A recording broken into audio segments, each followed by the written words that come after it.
60 days since Vice President Kamala Harris launched her campaign. 47 days to go until Election Day in America. And voters are reacting to the contrast they see between the two candidates. A candidate of change, an unapologetically joyful warrior with a positive message about what she would do for everyday Americans should she win in November. Squaring off against a deeply unpopular, frequently incoherent ex-president who has pledged to, in his own words, quote, be a dictator on day one. A batch of new polls show Vice President Harris in the strongest position of the race so far. A New York Times poll showing her tied nationally with the ex-president, but leading in Pennsylvania.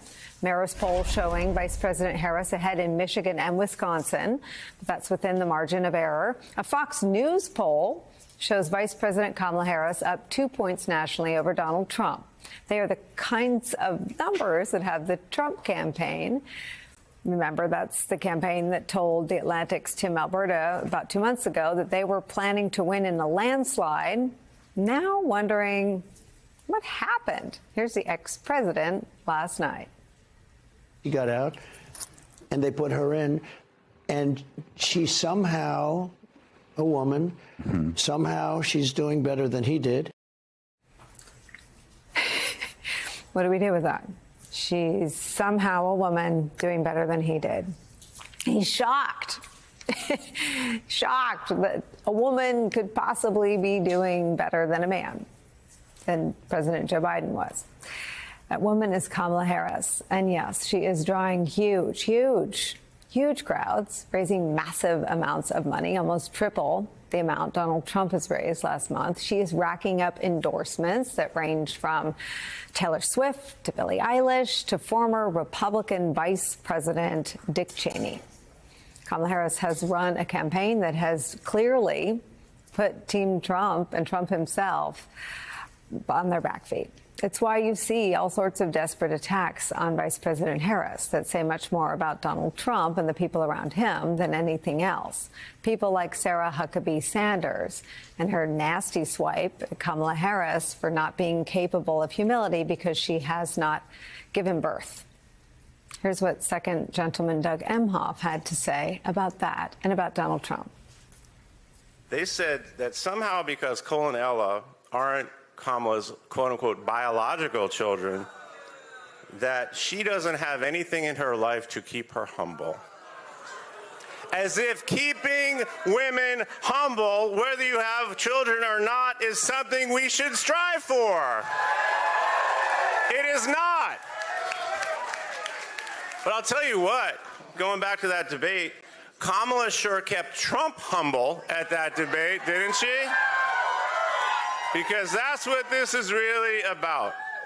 And there is nothing more important to me, Kamala, and Kirsten than our kids, our big, beautiful, blended family. And we know that all parents, no matter how you become one, make the same sacrifices and revel in the same joys of raising children as any parent anywhere. That's where we start today with some of our favorite reporters and friends. MSNBC political analyst, Democratic strategist Cornel Belcher is back with us, plus two of the three co-hosts of MSNBC's powerhouse weekend show, The Weekend, are here. Michael Steele and Alicia Menendez here with me at the table. Michael Steele, I can tell through the magic box that you're fired up and ready to go. So I'm going to start with you. Let me say this. Anyone in a modern family, I call it a modern family, a blended family is the word Doug Emhoff knows, can tell you that the most humbling thing in the world is actually the life of a step parent. I think Glennon Doyle and Abby Womack have this description. They, of course, are the, I believe, award-winning podcasters of We Can Do Hard Things. And what they say is it's all the pain, all the skin in the game, but not the name on the jersey. And I think that's sort of a beautiful way to describe the existence of a step parent. So there's the stupidity and the meanness of Sarah Huckabee Sanders, which isn't really revelatory, but then you layer it over the political stupidity of it, because divorce and remarriage and blended families doesn't know any ideological divide, right? Any one of us would be lucky to find ourselves in that situation. But to smear and alienate every American in a blended family is politically idiotic. It is, Nicole. You sit there and you scratch your head and you go, is it me or are they just stupid? Is it me or are they just rude, crude, and vile in their approach to how I'm shaping my life, how I'm working to bring a family together? There is no harder work than for a mother or a father who divorce, remarry, try to bring a family together with the idea of being family. And they're now saying that women aren't fulfilled or competent or capable unless they have children, that a family isn't a family unless it is a mom and a dad who marry and never divorce, or whatever they think it is. And you're sitting there going, well, how the hell do you think the country came together? This is bread and butter. This happens every day in America. And we've never found ourselves questioning motherhood or family, the capacity of individuals to create family.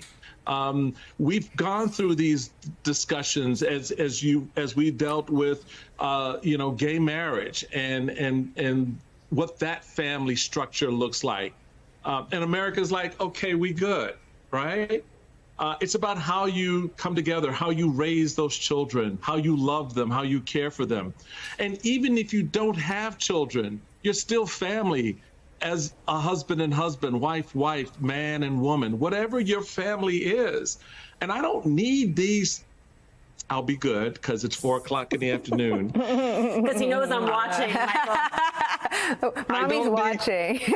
I don't need these. I'll put it this way. These asses telling me what my family is and telling me how I raise my kids or looking at my family and judging it. You don't get to do that. And as a country, we've never done that, and I don't think we should start now. Well, and just to sort of meditate for a second, Michael, on the party we were once in, it is the most unconservative thing to want to sit there with the OBGYN. Really, what we're learning from the reporting in ProPublica out of Georgia is they're in the ER now, and if you're a pregnant woman in a car accident, you need prayer as much as you need medical care in those situations. I mean, we're learning that the Republican policy package is deadly for women. So all the places they want to be is the most unconservative thing. They want to be in the ER with pregnant women. They want to be in the emergency room for the ultrasound. They want to be there if you are in a blended family, and they're going to look and see whether you're as humble as someone who's given birth. They are everywhere, and it is the most unconservative thing I've ever seen. It is the most unconservative thing, and even more than what you've just described is they want to see you damn near death before they offer help. And that's the most cynical and sinister part of this, that as we've seen in discussions by women who are telling their stories, and as the vice president so well laid out in her debate with Donald Trump, that women, families, men don't want to see themselves in a situation where the one they care for is bleeding out in a parking lot because the emergency room won't take them in.